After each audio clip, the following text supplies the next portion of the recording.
வணக்கம். ஹிப்போக்ரேட், அச்சொந்தி, அந்த மாதிரி நிறைய பேர் இருக்காங்க.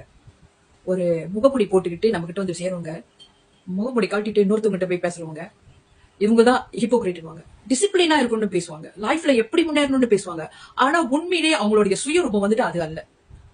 அவங்க அதுக்கு எல்லாமே தலைக்கிலேயே தான் செஞ்சுட்டு இருப்பாங்க. டிசிப்ளின் இருக்காது, லைஃப்ல எப்படி போனோம்னு இருக்காது. ரொம்ப கைண்ட், ரொம்ப நல்லதா வந்துட்டு பேஸ்புக்ல டிக்டாக்ல எல்லாம் போஸ்ட் பண்ணுவாங்க. ஆனா வீட்டுல வந்துட்டு பஜாரித்தனமா, என்ன சொல்றது, ரூடா, ஃபேமிலி கிட்ட மரியாதை இல்லாம அவமதிச்சு இந்த மாதிரி வந்துட்டு சேரவங்களும் இருக்காங்க. டோன்ட் ஜட்ஜ் அதர்ஸ்னு போஸ்ட் போடுவாங்க. ஆனா மத்தவங்களை அண்டர் எஸ்டிமேட் பண்ணிட்டு ஒருத்தவங்களை ஜட்ஜ் பண்றதே அவங்களோட வேலையா, அவங்களுடைய குறிக்கோளா இருக்கும். இந்த மாஸ்க் போட்டு சேரவங்களோட பிரச்சனை என்ன தெரியுங்களா? நம்ம இப்படி பேசிட்டுமே, ஃபேமிலியில வந்துட்டு எப்படி வேணாலும் இருக்கலாம், ஆனா வெளியே போயிட்டு நம்மளா இருக்கணுமே. புரியுதுங்களா? நம்ம பேசுறபடி நம்ம வெளியே அந்த மாதிரி நடந்துக்கணுமே, முடியுமா? ஏன்னா நீங்க மாஸ்க்ல போட்டிருக்கீங்க. நீங்க மாஸ்க் போட்டனால நீங்க அதே மாதிரி மாஸ்க் போட்டு எல்லா இடத்துலயும் இருக்க முடியாது. ஆனா நீங்க உண்மையா இருந்தீங்களா, நீங்களா இருந்தீங்களா, எங்க போனாலும் உங்களுடைய சுயரூபம் இதுதானே எல்லாருக்கும் தெரியும்.